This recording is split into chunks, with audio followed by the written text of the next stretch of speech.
नमस्कार, आप देख रहे हैं भारत 24। साथ में आपके शिखा ठाकुर। यूनिफॉर्म सिविल कोड पर सरकार की दिल्ली में पहली अहम बैठक हुई। बैठक में गृह मंत्री अमित शाह की अगुवाई में इस बैठक का आयोजन किया गया। बैठक में कानून मंत्री किरेन रिजिजू भी शामिल हुए। इस बैठक में सॉलिसिटर जनरल तुषार मेहता की राय भी ली गई। इस मुद्दे पर चर्चा होगी, जिसमें हमारे साथ कई मेहमान आज इस वक्त शामिल होंगे। लेकिन उससे पहले इस वक्त की बड़ी जानकारी, बड़ी खबर आपको बता दें। कॉमन सिविल कोड पर सरकार की पहली बैठक। कॉमन सिविल कोड पर दिल्ली में यह अहम बैठक हुई। गृह मंत्री अमित शाह ने उच्च स्तरीय बैठक की है। साथ ही बैठक में कानून मंत्री किरेन रिजिजू शामिल हुए। सॉलिसिटर जनरल तुषार मेहता की यहां पर राय ली गई। यूनिफॉर्म सिविल कोड को लेकर के सरकार पूरी तरीके से एक्शन मोड में है। कॉमन सिविल कोड विपक्ष पर क्या बड़ी चोट की तरह होगा, ये एक बड़ा सवाल है। यूनिफॉर्म सिविल कोड पर अब बड़ी बैठकें शुरू हो चुकी है। भारत में यूनिफॉर्म सिविल कोड लागू होगा, ये एक बड़ा सवाल लगातार बना हुआ है। हालांकि केंद्र सरकार की तरफ से और बीजेपी सरकार की तरफ से हमेशा ही यूनिफॉर्म सिविल कोड पर फोकस रहा। ऐसे में सबसे बड़ा सवाल ये कि क्या भारत में यूनिफॉर्म सिविल कोड लागू कर दिया जाएगा।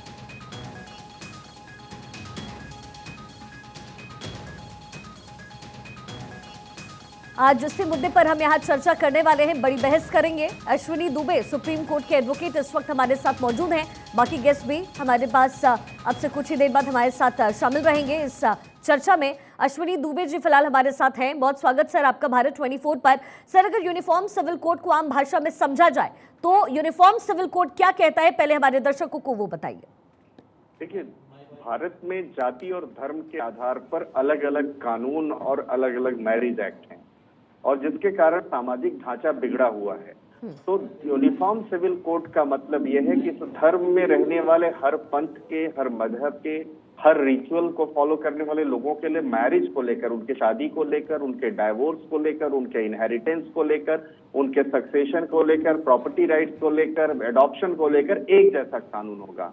अभी दो तरह के कानून हैं हमारे देश में। पहला कानून ये है कि कोडिफाइड लॉ, जो संहिताबद्ध है, जो पार्लियामेंट द्वारा पास किया गया, जिसे हम Hindu code bill, Hindu marriage act की बात कहते हैं, हिंदू एडॉप्शन मेंटेनेंस एक्ट की बात कहते हैं, हिंदू सक्सेशन एक्ट की बात कहते हैं।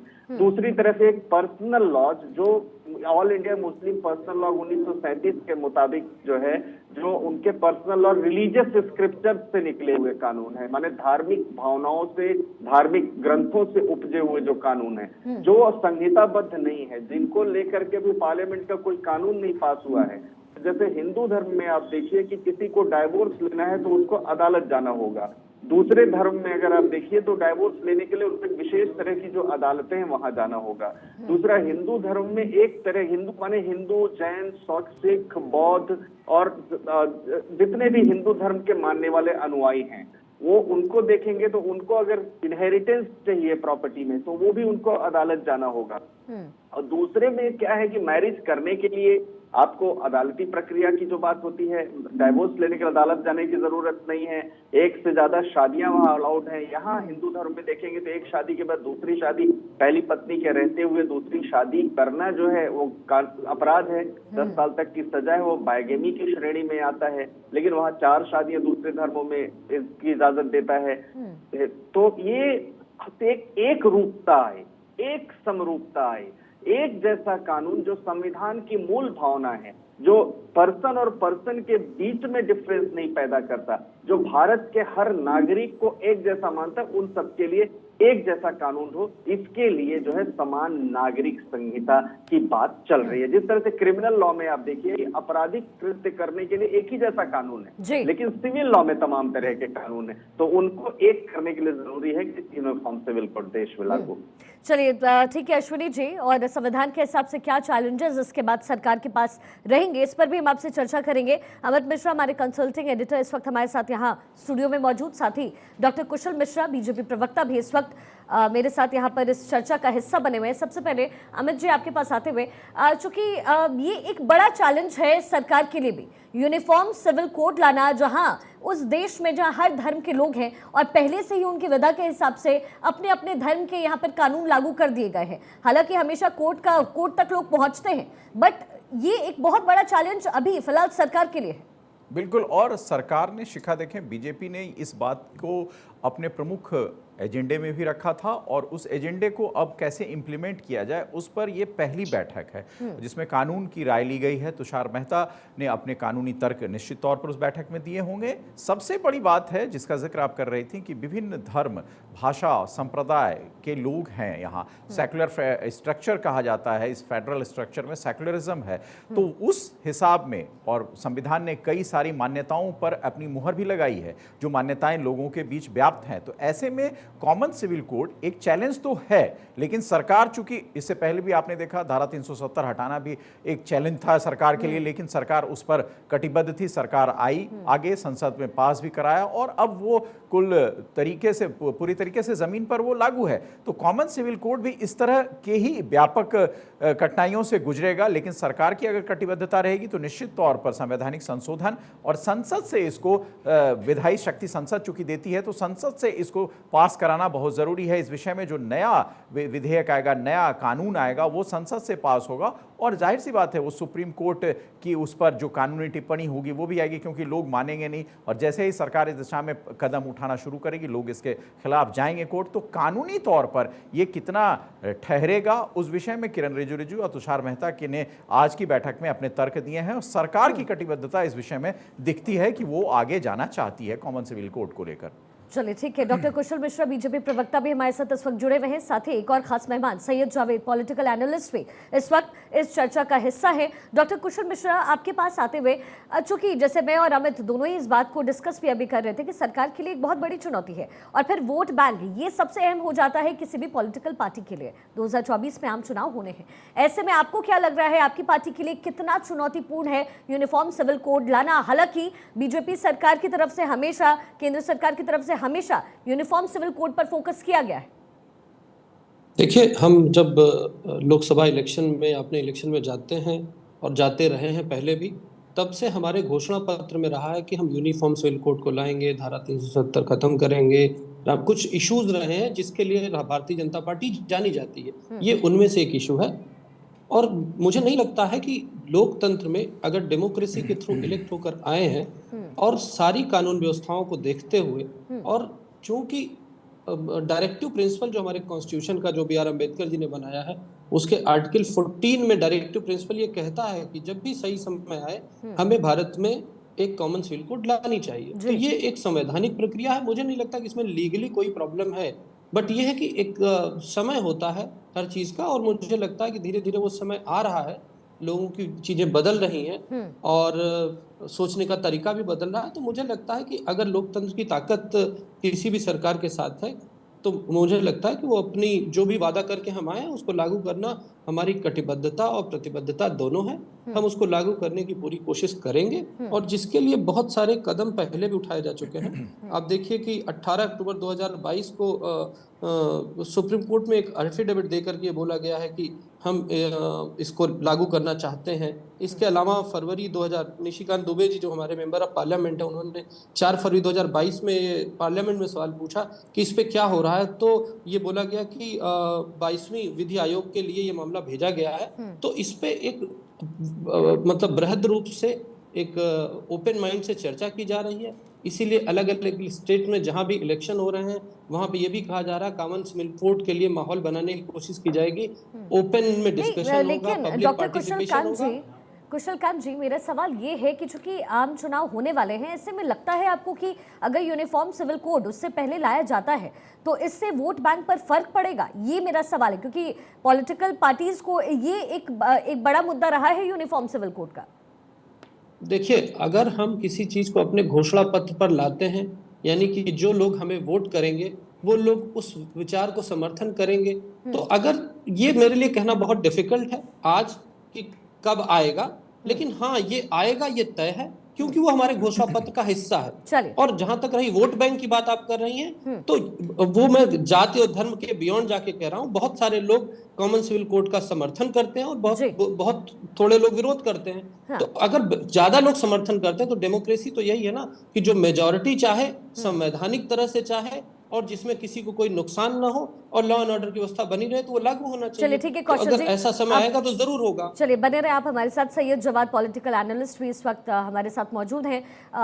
जवाद साहब, चूंकि यहाँ सिर्फ बात एक वर्ग की नहीं हो रही, और जैसे कि भारत में संविधान के हिसाब से पूरा भारत चलता है, पूरा देश चलता है, ऐसे में एक बड़ा वर्ग है जो माइनॉरिटी में यहाँ आता है। जैसे पाकिस्तान में अगर यूनिफॉर्म सिविल कोड है तो वहाँ पे माइनॉरिटी जो वर्ग है माइनॉरिटी का वो बहुत कम तादाद में है, लेकिन भारत में ऐसा नहीं है।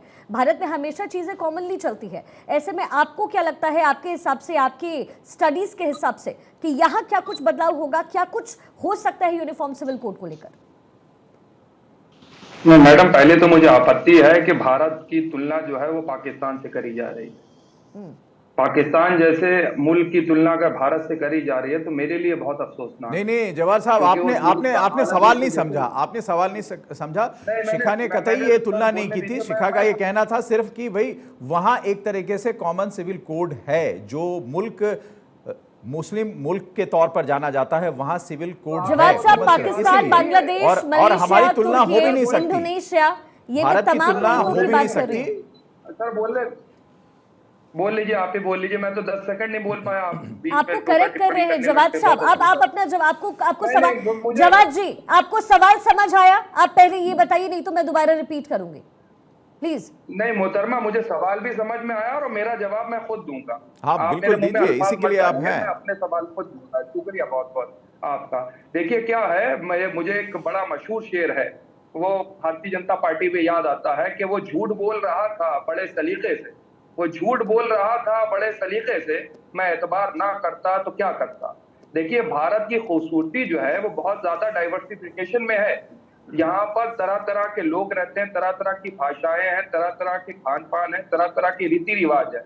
और भारतीय जनता पार्टी जो भारत की खूबसूरती है डाइवर्सिफिकेशन, उससे जो है वो ज्यादा जो है अनेकता में जो एकता की बात करी गई, उससे बहुत ज्यादा जो है वो इत्तेफाक नहीं रखती। अब बात कर देता हूँ यूसीसी। भाई यूनिफॉर्म सिविल कोड जो है ये लेकर के आने के लिए है, इसका ब्लूप्रिंट कहाँ है? कौन से वर्गों से आपने बात करी? लाइए दीजिए ब्लूप्रिंट, विस्तार पे चर्चा करिए लोगों से। नहीं तो आपके हिसाब से जवाद साहब क्या होना चाहिए?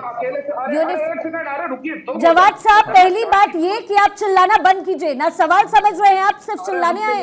नहीं, अब आप आराम से जवाब दीजिए, आराम से। सर मैं भी आपको बोल रही हूँ। अरे सुन तो लीजिए मोहतरमा। हाँ बोलिए, बात रखने दीजिए। आपको इसी के लिए बुलाया गया है। कह रहा हूँ हर जगह पर यहाँ माइनॉरिटी सिर्फ मुसलमान नहीं है, इस चीज को समझिएगा। यहाँ पर माइनॉरिटीज में बहुत से लोग हैं, बुद्धिस्ट हैं, क्रिश्चियंस हैं, सिख हैं, सबके अलग अलग रीति रिवाज है।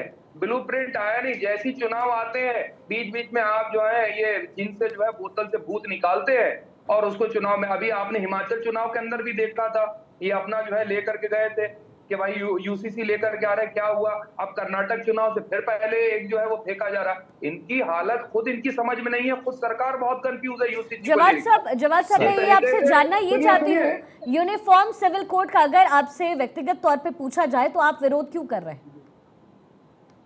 देखिए ये पूरा एक झूठ का पुलिंदा है, इसलिए हम विरोध करते हैं। जिस तरीके से इन्होंने नोटबंदी देश में करी थी और कहा था कि हमने मास्टर स्ट्रोक मार दिया, आतंकवाद खत्म हो गया और ब्लैक मनी खत्म हो गया और ये हो गया, ये बिल्कुल वैसे ही निकलेगा। फिर जैसे 3 कृषि कानून बिल लेकर के आए थे, इन्होंने कहा था हमने मास्टर स्ट्रोक मार दिया और पता नहीं हमने कौन सा मास्टर स्ट्रोक मार करके जो है 650 किसान शहीद हो गए, उसके बाद इनको वापस लेना पड़ता।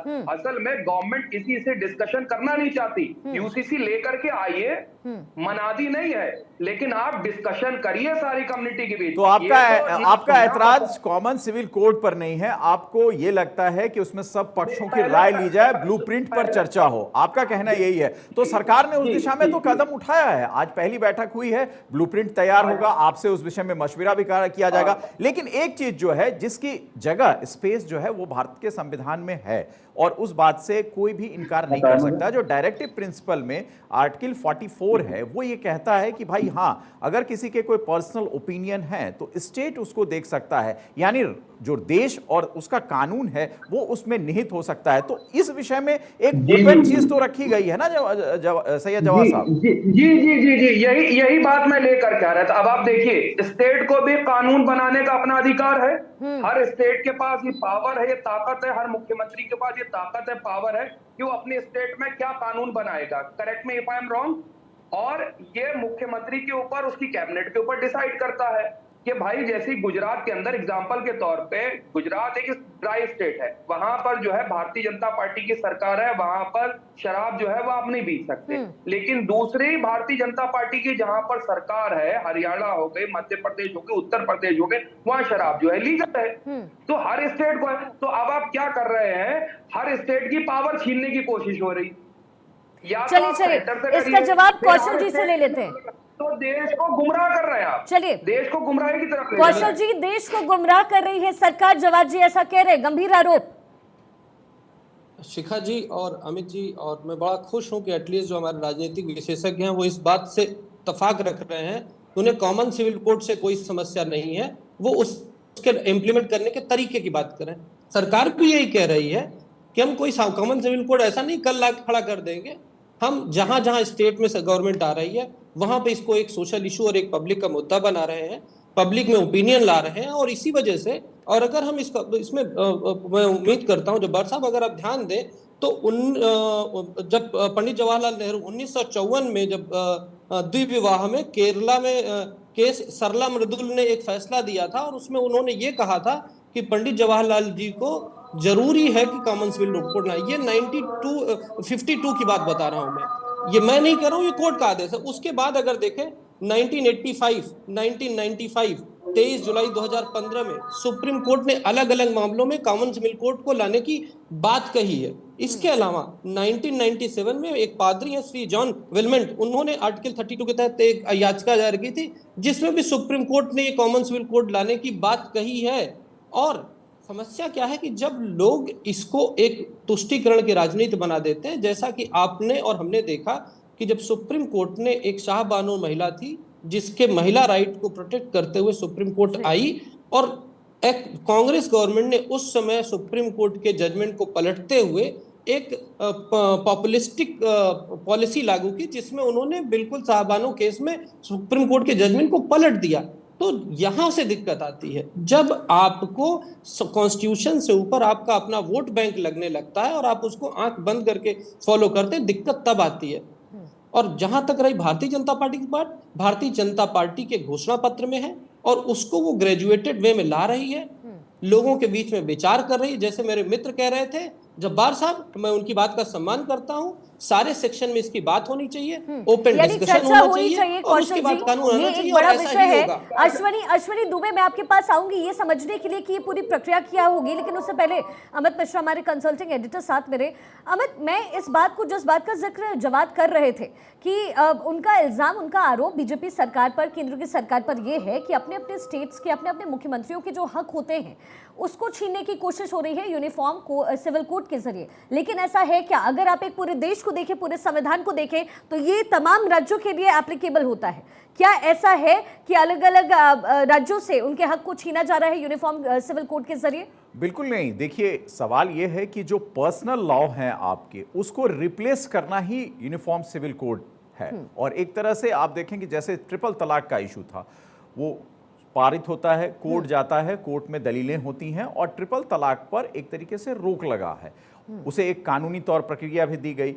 तो वो भी तो पर्सनल लॉ है भाई, मुस्लिम समाज उस पर अपनी सहमति असहमति रखता है, उसके कानून हैं, और उस कानून पर सरकार ने जो ब्रॉडर प्रोस्पेक्ट था शिखा, उसको देखते हुए अपनी बात रखी। क्योंकि पीड़िता जो है वो हर वर्ग, किसी एक खास धर्म संप्रदाय से नहीं, पीड़िता है तो वो पीड़िता है, इस बात को सबको मानना चाहिए। अगर ऐसा कोई तरीका ढूंढा जा रहा है सरकार की तरफ से, और जब्बार साहब जिस बात का जिक्र कर रहे थे कि स्टेट में, अगर किसी स्टेट में शराबबंदी है दूसरे स्टेट में नहीं है, बहुत सही कह रहे थे। इस चीज को, ये जो प्रथा चली आ रही है, अगर इससे कोई इसके पॉजिटिव साइन है तो जाहिर सी बात है उसको तमाम जो अल्पसंख्यक समाज है, जिसमें मुस्लिम, ईसाई सारे लोग आते हैं, उनके जो पर्सनल लॉ हैं वो भी देखे जाएंगे कि वो कहीं उनको आहत ना हो, और उस चीज को सरकार देखेगी। उस चीज पर जो ब्लूप्रिंट की चर्चा जब्बार साहब कह रहे थे, उस विषय में अपना पक्ष मुस्लिम पर्सनल लॉ बोर्ड भी रखेगा, दूसरे जो पक्ष हैं वो भी रखेंगे। हाँ। और उस बात को सरकार को व्यापक तौर पर समझना पड़ेगा। जवाब जी, जवाद जी, अमित मिश्रा ने बहुत इंपॉर्टेंट पॉइंट को डिस्कस किया है कि ऐसा नहीं है, ब्लूप्रिंट आप मांग रहे थे, इसी को लेकर के चर्चा और बैठक हुई। और ट्रिपल तलाक का जो मुद्दा, जो बात उन्होंने कही वो बिल्कुल करेक्ट है। पीड़ित जो वर्ग होता है, पीड़िता जो होती है, वो सिर्फ हिंदू या मुसलमान या सिख या ईसाई किसी एक धर्म की नहीं होती। इसी को यूनिफॉर्म कहते हैं, यूनिफॉर्मली लागू करने को ही यूनिफॉर्म सिविल कोड कहा जाता है। बोलिए। आपको भी स्टडी करने की जरूरत है, मैं माजरत के साथ आपसे कह रहा हूं। कौशल जी की सरकार जो है गुजरात में कितने साल से है, वहां आज तक क्यों नहीं लेकर के आए? वहां पर भी लेकर के आ सकते थे, लेकिन नहीं लेकर के आए। नंबर एक बात, क्योंकि इनको भी पता है क्या दिक्कत है, ये खूब अंदर से जानते हैं। और ये क्या है दिक्कत? मैं माजरत के साथ आपसे पूछना चाहूंगी, आपकी स्टडीज अगर हैवी है तो आप ये बताइए कि दिक्कत क्या है गुजरात में। आपने कहा कि स्टेट को हक दीजिए। जी बोलिए। अरे सुन तो लीजिए, मैं दूर बैठा हुआ हूँ, आवाज नहीं आ पाती। कोई बात नहीं। कौशल जी की सरकार गुजरात में रही, नहीं लेकर के आए, ठीक है। 9 साल लगभग 8 साल केंद्र सरकार का कार्यकाल हो गया, नहीं लेकर के आए। मध्य प्रदेश में करीब जो है 15 साल से ऊपर, 20 साल से ऊपर होने जा रहे हैं, 15 साल का वक्फा हो गया, वहां नहीं लेकर के आए। देखिए, इसको लेकर के आने की दिक्कतें समझिएगा, क्योंकि एक बड़े व्यापक तौर पे चर्चा है। आधे एक घंटे के अंदर मैं आपको सोल्यूशन नहीं दे पाऊंगा, क्योंकि सरकार के अंदर इतने महारथी लोग बैठे हुए हैं कि डिस्कशन नहीं करना चाहते। मैं आपको एग्जांपल दे रहा हूं मोहतरमा, बड़े तसल्ली से सोचिएगा। जब इन्होंने इस देश के अंदर नोटबंदी करी, किसी से कोई डिस्कशन हुआ? नहीं हुआ। अर्थव्यवस्था पे इतनी भयंकर इन्होंने चोट करी है कि आज तक अर्थव्यवस्था संभल नहीं पाती है उस एक डिसीजन की वजह से। जिस तरीके से जीएसटी का इम्प्लीमेंटेशन हुआ मैडम, छोटे व्यापारी खत्म हो गए। ऑर्गेनाइज सेक्टर, अनऑर्गेनाइज सेक्टर के अंदर क्या दिक्कतें हैं उस पर अभी भी नहीं बात करना चाहते। मैं फिर कह रहा हूं, जब ये कृषि कानून बिल लेकर के आए तब भी कोई डिस्कशन नहीं, किसान खत्म हो गया। और आज भी किसानों की आय दोगुनी नहीं हो पा रही। फिर आप देखिए, मास्टर स्ट्रोक CAA का कानून लेकर के आते हैं, किसी डिस्कशन से कोई, मतलब किसी से कोई डिस्कशन है ही नहीं। तो आपको जब्बार साहब, तो आपको ये आशंका है कि किसी पक्ष से नहीं पूछा जाएगा? सर, आपको ये आशंका क्या? मैं तो आपको दावे के साथ कह रहा हूं, क्योंकि वहां राजा वाला कल्चर है, लोकतंत्र वाला नहीं है वहां पर कल्चर। भारतीय जनता पार्टी ने खत्म कर दिया, राजतंत्र वाला कल्चर लेकर के आ गए ये पूरी तरीके से। अच्छा, अब आप सोचिए, बड़ी बड़ी एक रोचक बात सोचिए, और सोचिए, जहां जहां हमारे स्टेट है वहां वहां कल्चर और बहुत से रिलीजन के अंदर भी बहुत सी डाइवर्सिफिकेशन है। मुसलमानों में भी शिया है, सुन्नी है, अहमदी है, तमाम तरीके के फिरकावारियत लोग हैं, उनके अलग अलग रीति रिवाज हैं। आपको जब कॉन्स्टिट्यूशन मिला है उसमें आपके सिविल लॉज के लिए एक अलग चैप्टर है और क्रिमिनल लॉ के लिए अलग चैप्टर है। क्रिमिनल अगर मैं होऊंगा, आप होंगे या कोई होंगे, उसके ऊपर एक ही कानून लगेगा। सिविल लॉज के अंदर मैं क्या खाऊंगा, किससे शादी करूंगा, कहां जाऊंगा, किसके साथ रहूंगा, कैसे मैं तलाक दूंगा, कैसे मैं शादी करूंगा, वो मेरे अपने पर्सनल चॉइसेस है। आप पर्सनल चॉइसेस के ऊपर अटैक क्यों कर रहे हैं भाई लोगों के? नहीं, ये जवाब साहब एक चीज समझना चाहेंगे आपसे, और आप ही समझा सकते हैं। जब क्रिमिनल लॉ एक है तो फिर सिविल लॉ भी एक होना चाहिए या नहीं होना चाहिए? नंबर 1। नंबर दूसरी, अगर क्रिमिनल, मेरी बात पूरी होने दें आप प्लीज।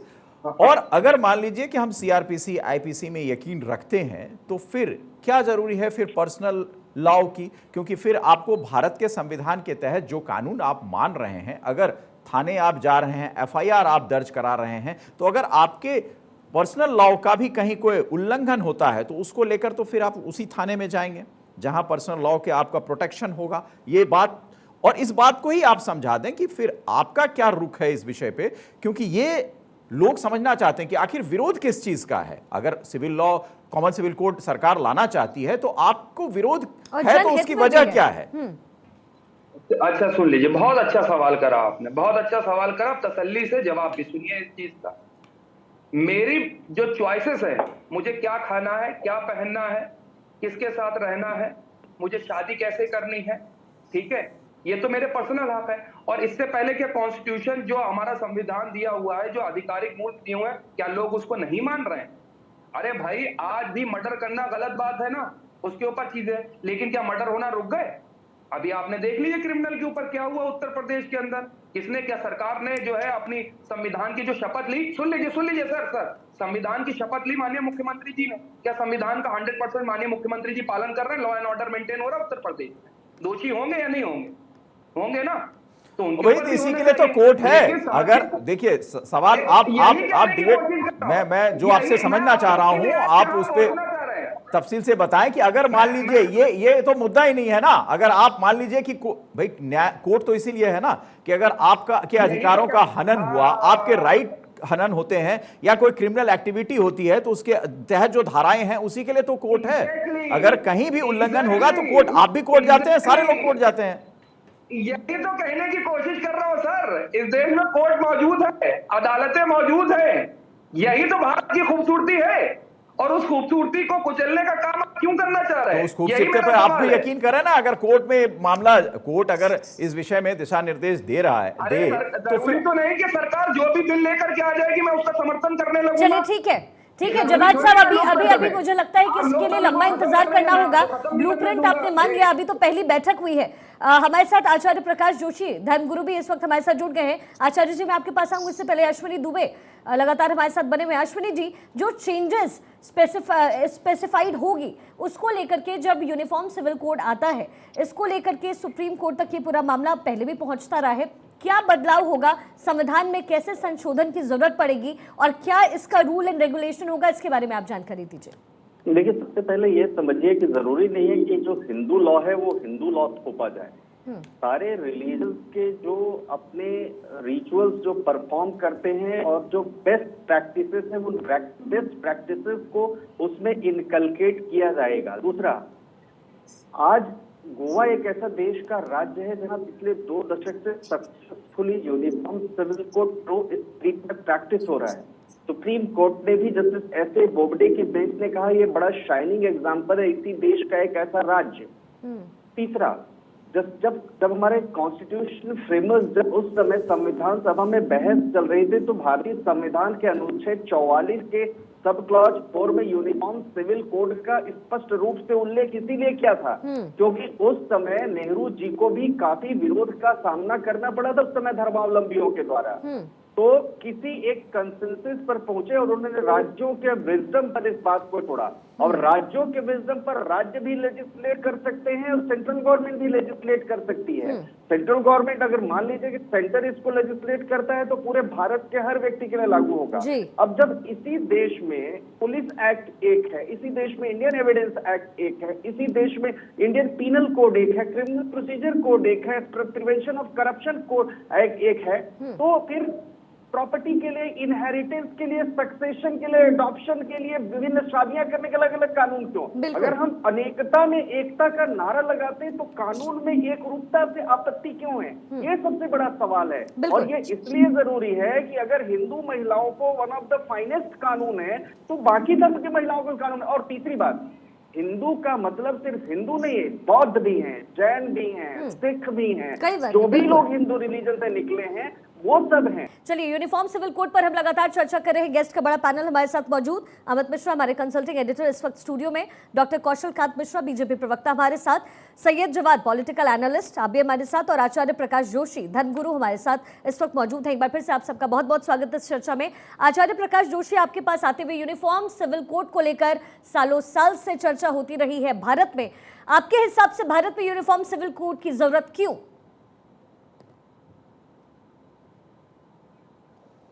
हेलो प्रकाश जी, आवाज पहुंच रही है आप तक? हाँ जी, मेरी आवाज आ पा रही है? जी आ रही है। यूनिफॉर्म सिविल कोड की देश को जरूरत क्यों? देखिए, यूनिफॉर्म सिविल कोड की देश को बहुत जरूरत है क्योंकि पहला चीज ये जो ये 3 तलाक के मुद्दे चल रहे हैं, मतलब किसी भी तरह से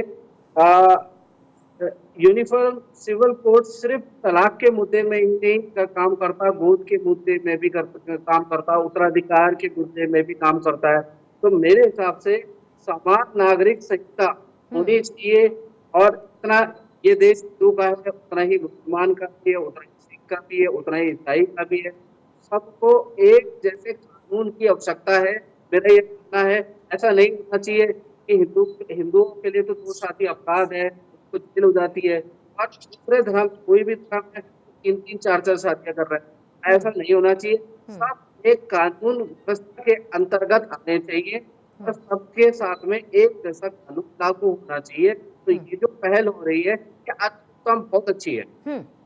चलिए ठीक है। डॉक्टर कौशल कांत मिश्रा बीजेपी प्रवक्ता हमारे साथ है। कौशल जी, जिस बात का जिक्र जवाद साहब कर रहे थे, कह रहे थे वो कि राज्यों के पास इस बात का हक है, तमाम चीजों में राज्य फैसला ले सकता है, मुख्यमंत्री को फैसला लेना चाहिए। तो यूनिफॉर्म सिविल कोड की शुरुआत गुजरात से हो जाती, पहले हो जाती। ये तो सरकार को अपना आप डिसीजन लेना, नहीं जब्बार साहब के कहने से डिसीजन थोड़ी नहीं होगा कि हम कब लेंगे और कब नहीं लेंगे। जब सरकार को उचित लगेगा, आप ये समझिए कि जो सवाल आपने अभी उनसे पूछा था स्वामी जी से, मैं उसका जवाब देना चाहता हूँ। क्यों जरूरत है? आप चाहे संविधान बनाने के पहले का समय देख ले, चाहे के एम मुंशी थे उनका स्टेटमेंट पार्लियामेंट में देखिए, चाहे के एंगर है उनका स्टेटमेंट देखिए, चाहे BR अम्बेडकर है उनका स्टेटमेंट देखिए, चाहे उसके बाद 52 का सुप्रीम कोर्ट का केस हो, चाहे शाहबानो केस में तो स्टेटमेंट है वाई चंद्रचूड़ का कि a common civil code will help the cause of nation integration by removing disparity loyalties to the law which have conflicting ideology. The apex court called it matter of regret that article 44 has remained a dead matter. So this is the observation of Supreme Court. और supreme उसके बाद चाहे Allahabad high court को ले लीजिए, चाहे Delhi high court को ले लीजिए, कम से कम आजाद भारत में कम से कम ऐसे 15 से 20 एग्जाम्पल हैं जिसमें सुप्रीम कोर्ट के जजेज हो, कॉन्स्टिट्यूशनल बेंच हो और पार्लियामेंट के डिस्कशन हो, सब में ये कहा गया है कि हमारे कॉन्स्टिट्यूशन का मैंडेट है कि हम फ्यूचर में जब समय सही आएगा तो हम कॉमन सिविल कोड लाएंगे। और मेरे मित्र जो कह रहे हैं कि स्टेट का मैटर है और सेंटर का मैटर है, ये स्टेट और सेंटर का मैटर अलग अलग नहीं है, ये पूरे देश का मैटर है, कॉन्स्टिट्यूशनल मैटर है। इस पर जवाब लेंगे। अमित मिश्रा कुछ कह रहे हैं। जैसा कि गोवा में हुआ है उसी तरीके से अलग-अलग स्टेट अलग-अलग पॉलिसी बना सकते हैं, लेकिन अगर एक कॉमन लेवल पे पार्लियामेंट से एक पॉलिसी बन जाती है तो पूरे देश को वो क्यों देश को गुमराह कर रहे हैं, क्यों देश को झूठ बोलते हैं, क्यों जो है मेन मुद्दों से आप घुमाना। मैं चलिए बताते हैं। अच्छा चलिए जब्बार साहब से पूछिए कि जो मैंने बोला है उसमें से एक भी स्टेटमेंट गलत बता दें, ये यहाँ पर बैठ करके केवल आपके सवाल का जवाब जवाद साहब से ले लेते हैं। जवाद जी आप बताइए जब्बार साहब क्या झूठ बोला मैंने? कितनी खूबसूरत बात है। सत्ता पक्ष जो है वो सवालों के जवाब नहीं देता है, यहीं से पता नहीं आप बताओ गलत क्या बोला गया? विपक्ष से ही सवाल करे जा रहे हैं। चलिए कोई बात नहीं, चलिए कोई बात नहीं, नहीं। बताओ मैं यही गलत बोला, मुझे बताओ तो मैंने गलत कहां बोला? ये सद्बुद्धि ऊपर वाला आपके शीर्ष नेतृत्व को भी दे कि वो डिस्कशन पे बिलीव करते हैं, हालांकि वहां ऐसा नहीं होता। चलिए जवाब साहब, आप जिस पॉइंट का जिक्र कौशल जी ने किया आप उसका जवाब दीजिए जी। नहीं मैं रख रहा हूँ।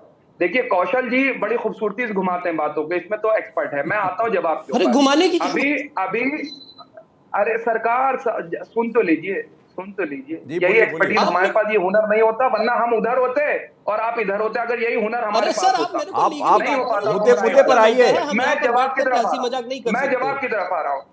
मैं जवाब की तरफ आ रहा हूँ। देखिए लिव इन रिलेशनशिप भारत में जो है वो लीगल है, बिल्कुल कौशल जी है।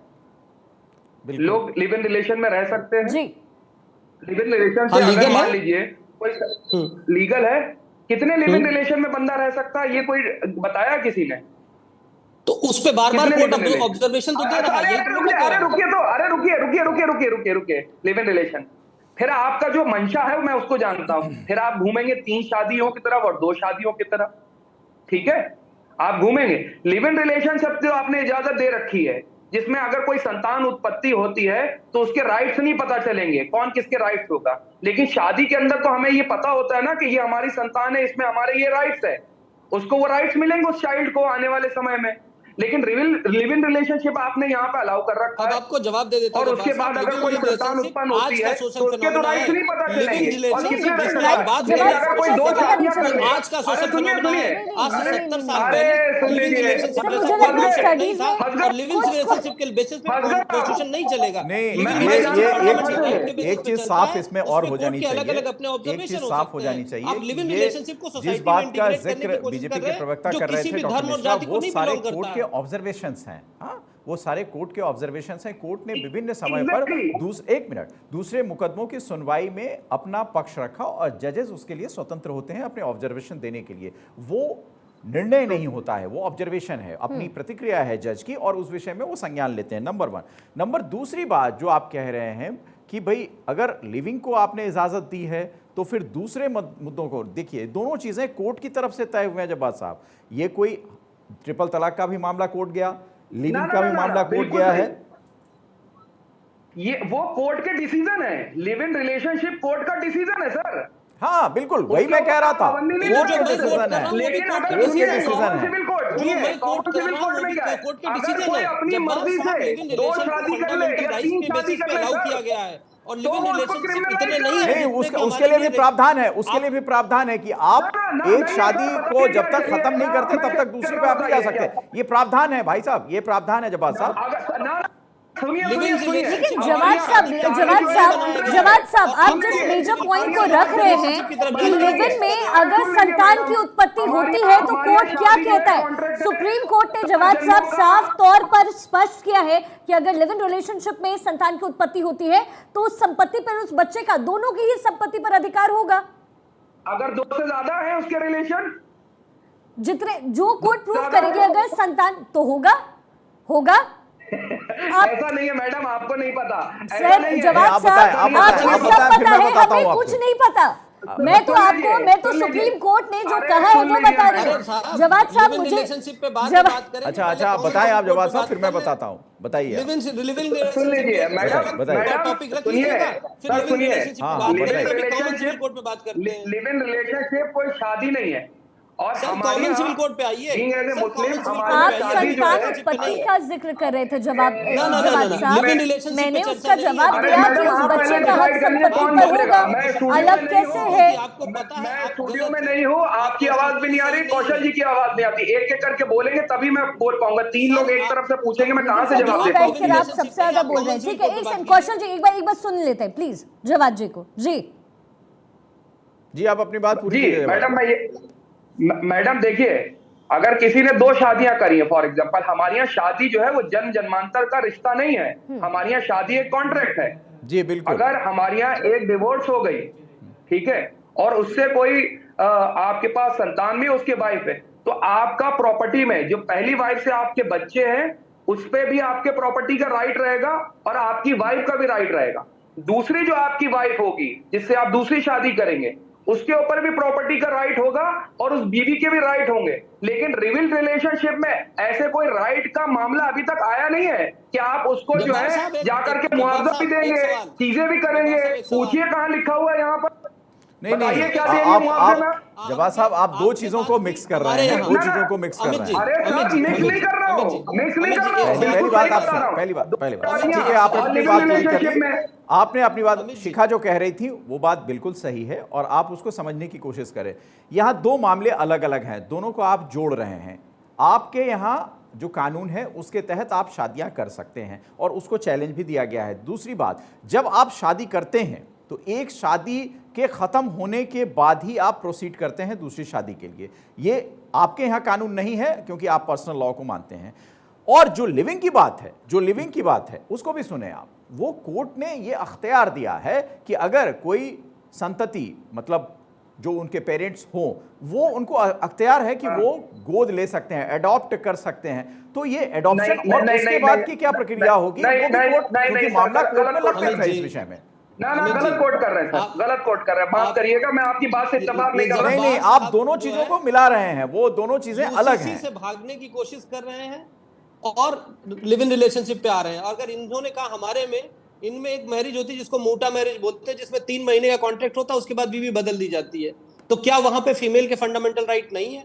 क्या कॉन्ट्रैक्ट में आपने 3 महीने रखा और उसके बाद दूसरी को ले आए? इस तरीके से इनके यहाँ अनगिनत राइट दिए जा रहे हैं। ये समस्या है। जहां पर फीमेल के फंडामेंटल राइट कंप्रोमाइज होते हैं, हमारी सरकार किसी भी तरह से किसी भी वंचित तबके से, चाहे महिला हो, चाहे दलित हो, चाहे शोषित हो, चाहे कोई भी हो, कोई भी जो दबा कुचला है, उसके लिए सारे राइट्स को प्रिजर्व करने की कोशिश करती है। आप जिन्होंने अपनी बात की, मेरे इस बात का जवाब देना चाहूंगा कि मोटा मैरिज एक इनके यहाँ सिस्टम होता है जिसमें कुछ महीनों के लिए रखा जाता है और उसके बाद वो वाइफ बदल दी जाती है। इस तरह की जो कुप्रथा है जो कुप्रथाएं जो हमारे हिंदू समाज में थी उसको हमने खत्म किया, तो क्या कुप्रथाओं को खत्म नहीं करना चाहिए?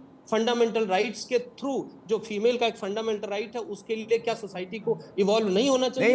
हमारा कॉन्स्टिट्यूशन हमें डॉक्टर मिश्रा गाइड करता है। ये जो चीजें आप कह रहे हैं ना, उसको जो पर्सनल लॉ है, मुस्लिम पर्सनल लॉ है, वो उसको नहीं गलत मानता है, क्योंकि वो उनके पर्सनल लॉ हैं। हाँ, ये हमारे आपके तर्क हो सकते हैं, और हमने इस तर्क के आधार पर पहले भी, जैसे हमने सती प्रथा का एवोल्यूशन किया, सती प्रथा हटाया, वो सामाजिक कुरीति थी जिसको समाज ने माना, लेकिन वहां कोई पर्सनल लॉ नहीं था। यहां पर्सनल लॉ है।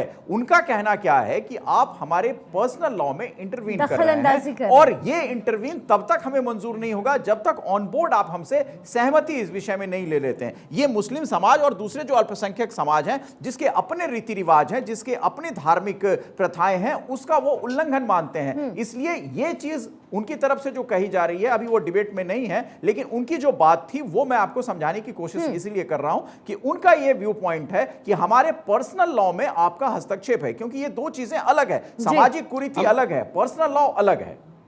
अमित जी, मैं बिल्कुल सही समझ रहा हूं आपको, लेकिन आर्टिकल 14, 15, 16 हमारा कॉन्स्टिट्यूशन हमें यह कहता है कि हम किसी को जाति और धर्म के नाम पे डिस्क्रिमिनेट नहीं कर सकते, हम कोई पॉलिसी नहीं बना सकते, और हमारा कॉन्स्टिट्यूशन ही कह रहा है कि आर्टिकल जो हमारे डायरेक्टिव प्रिंसिपल है, उसको इन फ्यूचर जब सही समय आए तो उसको अचीव करना, जिसके लिए सबसे अच्छा तरीका होता है कि एक माहौल तैयार करना। आप अपने घोषणा पत्र में हमने रखा है, उस घोषणा पत्र के बाद अगर जनता हमें चुन के भेज रही है, तो ये कॉन्स्टिट्यूशन हमें राइट देता है कि डेमोक्रेसी, ये कॉन्स्टिट्यूशन अमेंडमेंट होगा, क्योंकि राइट, मैं आपको बताऊं, आर्टिकल 14 से 19B तक जो है, वो कॉन्स्टिट्यूशन अधिकार देता है इस देश के हर व्यक्ति को अपने हिसाब से जीने का, अपने हिसाब से भाषा चुनने का, और अपनी अभिव्यक्ति की आजादी का। तो अगर इस तरफ सरकार कोई कदम बढ़ाती है तो उन्हें कॉन्स्टिट्यूशन, संवैधानिक संशोधन करना पड़ेगा, जिसके लिए मेरे ख्याल से ये पहली बैठक शुरू हुई है। आचार्य प्रकाश जोशी, धर्मगुरु, हमारे साथ लगातार बने हुए हैं। कौशल जी, मैं आपके पास वापस आऊंगी। आचार्य जी, चूंकि कुरीतियों को हटाना, जिसका जिक्र अमित मिश्रा भी कर रहे थे, कौशल जी भी कर रहे थे, कुरीतियों को हटाना और लॉ को हटाना, लॉ को बदल देना, अमेंड कर देना, ये दो अलग अलग चीजें हैं, और इसी को लेकर के लगातार बहस हो रही है, इसी को लेकर के लगातार चर्चा भारत में इस वक्त की जा रही है। लेकिन यूनिफॉर्म सिविल कोड की जरूरत सबसे ज्यादा अलग अलग अगर देशों की भी हम देखें, जैसे हम पाकिस्तान का भी अमित जिक्र कर रहे थे, Pakistan, Bangladesh uniform civil code है, ऐसे में भारत में इसे लागू करना क्यों बहुत जरूरी है? देखिए, आपने बहुत सुंदर प्रश्न किया, और सबसे बड़ी बात है कि अगर प्राचीन स्थिति देखेंगे तो सबसे ज्यादा जो कष्ट था है ना, वो एक स्त्री था। स्त्री के ऊपर जुल्म हुआ, चाहे हमारे के उसके अंदर सती प्रथा जैसी प्रथाएं थी, जो खराब प्रथाएं थी, ठीक है ना, हमने उनको हटाया। और भी देश हैं जिनने अपनी अपनी जो खराब प्रथाएं थी उनको हटाया। इसी प्रकार से हमें भी। और लेकिन प्रकाश जी, लेकिन उस धर्म के लोग कहते हैं कि ये कुरीति उनके लिए नहीं है। जो विशेष धर्म के लोग हैं उनका ये कहना होता है कि हमने लॉ बनाया और हमारे हित में है, जैसे हिंदू फॉलो करते हैं वैसे मुस्लिम्स फॉलो करेंगे। देखिए, दोगला व्यवहार नहीं चलेगा। या तो आप कानून के हिसाब से चलो या शरीयत के हिसाब से चलो। जहां पर आप मान के चलिए कि कोई क्राइम करते हैं तो फिर चाहते कि आपको सजा कानून के हिसाब से हो, आपके ऊपर केस हो, शरीयत के हिसाब से ना। और जहां आपका फायदा आता है वहां आप शरीयत ले आते हैं। तो दोगुना कानून नहीं चलेगा। एक कानून बता दो कि आप शरीयत के हिसाब से चलोगे, आप कानून के हिसाब से चलोगे। अमित, फायदा और नुकसान जिसका जिक्र प्रकाश जी कर रहे हैं, फायदा और नुकसान देख करके यहाँ पर सारी चीजें तय हो जाती हैं। बिल्कुल, और सबसे बड़ी बात है कि बहस क्या है? बहस है कॉमन सिविल कोड लागू हो या ना हो, और उस दिशा में जो वो राजनीतिक विश्लेषक जुड़े भी थे, जो चले गए, उनका भी तर्क जो था वो इस पर फोकस नहीं था कि हो या ना हो। उन्होंने एक ही लाइन कही कि ब्लूप्रिंट नहीं है गवर्नमेंट के पास, हमसे बातचीत करें। तो निश्चित तौर पर सरकार इस विषय में बातचीत करेगी, क्योंकि ये कोई ऐसी चीज़ नहीं है जो एक्सेप्ट अचानक से कर ली जाएगी। आपके अगर शरीयत को, मुस्लिम पर्सनल लॉ को अगर चैलेंज किया जाता है और जिसे आपको लग रहा है कि वो चैलेंज हो सकता है, तो उसके लिए अदालत है, आप जाएंगे। दूसरी बात जो सामाजिक कुरीति की हो रही है, सामाजिक कुरीति पर शिखा एक सहमति हो जाती है कि हाँ ये कुरीति है और इसको ख़त्म किया जाना चाहिए। ऐसे तमाम उदाहरण हैं और जिस उदाहरणों का जिक्र आप और हम लगातार करते आ रहे हैं कि उन चीज़ों पर अंकुश लगाया गया और उसको अंकुश लगाने के लिए कानून भी बने। तो क्या ये, क्योंकि ये 2/3 मेजॉरिटी से अगर ऐसा होगा तो संसद से इसे पास कराना पड़ेगा, राज्यों के पास भी ये विधेयक जा सकता है और उस पर उनकी सहमति ली जा सकती है।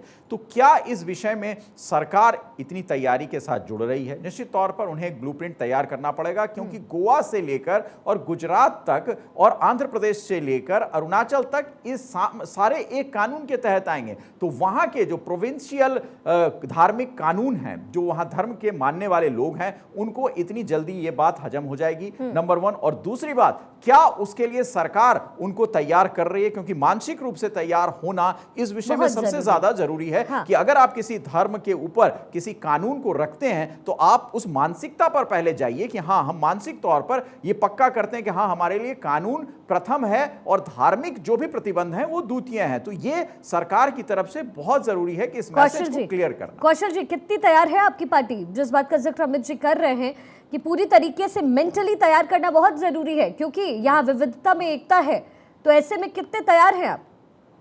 देखिए शिखा जी, सबसे पहले तो अगर कोई पॉलिटिकल पार्टी किसी मुद्दे को अपने घोषणा पत्र में लाती है, जिसका मतलब उसको सोशल मुद्दा बना रही है, उस पर सोशल डिस्कशन चाहती है, उस पर सारे विचार विमर्श चाहती है, और यही वजह है कि इतने सालों की सरकार के बाद भी इसको नहीं लाया गया, क्योंकि जब तक लोग पूरी तरह से तैयार नहीं होंगे, पूरी सोसाइटी का मेजॉरिटी पोर्शन तैयार नहीं होगा, हम इसको नहीं इंप्लीमेंट कर सकते। और अमित जी, मैं एक चीज बताना चाहूंगा, इस्लाम में स्पेसिफिकली उन्हीं की अगर हम बात करते हैं, क्योंकि खुल के डिस्कशन होना चाहिए, तो कुछ चीजें 100% इंटीग्रल पार्ट ऑफ इस्लाम होते हैं। अगर ओआईसी के कंट्री देखें, उसमें से करीब 35 कंट्री ऐसे हैं, उस 35 या 37, मुझे एग्जैक्ट नंबर नहीं याद है, उतने कंट्रीज में कॉमन सिविल कोड लागू है। तो अगर उसी सेम धर्म के जो देश हैं उसमें करीब 35 या 37 कंट्रीज में अगर लागू है और वहां के इस्लामिक स्कॉलर्स, वहां के इस्लाम के फॉलोअर्स उसका विरोध नहीं कर रहे हैं, सैयद जवाद साहब भी हमारे साथ जुड़ गए, माफ कीजिएगा कौशल जी, समय की थोड़ी सी कमी है मेरे पास। सैयद जवाद साहब, आप ब्लूप्रिंट सरकार से मांग रहे थे, आपके हिसाब से यूनिफॉर्म सिविल कोड अगर लागू होता है तो क्या प्रक्रिया आपके हिसाब से व्यक्तिगत तौर पर होनी चाहिए? नहीं, देखिए, मैं ये चाहता हूं कि लोगों के जो अधिकार है, जो पर्सनल अधिकार संविधान में उनको सुरक्षित रखने की गारंटी होना चाहिए। लोगों के अधिकारों का हनन नहीं होना चाहिए, चाहे वो पर्सनल लेवल पे हो, इंडिविजुअल लेवल पे हो या सामाजिक तौर के अधिकारों का है वो ध्यान सरकार को रखना चाहिए। और सरकार इसके लिए, अगर इस तरीके से कोई दिक्कत आती है, सरकार को यूनिफॉर्म सिविल कोड का सामना करना। चलिए ठीक है, बहुत बहुत शुक्रिया आप सभी का इस बहस में हमारे साथ हिस्सा लेने के लिए। यूनिफॉर्म सिविल कोड जिसको लेकर के देश में लगातार चर्चा होती रही है, पहली बैठक इस पर खत्म हो गई है और माना यह जा रहा है कि यूनिफॉर्म सिविल कोड जल्द ही देश में लागू कर दिया जाएगा। हालांकि राय लेने की जरूरत अभी भी सरकार को है। इसी के साथ फिलहाल वक्त एक बहुत छोटे से ब्रेक का, फौरन होंगे हाजिर अहम खबरों के साथ। अब बने रहिए भारत 24 पर।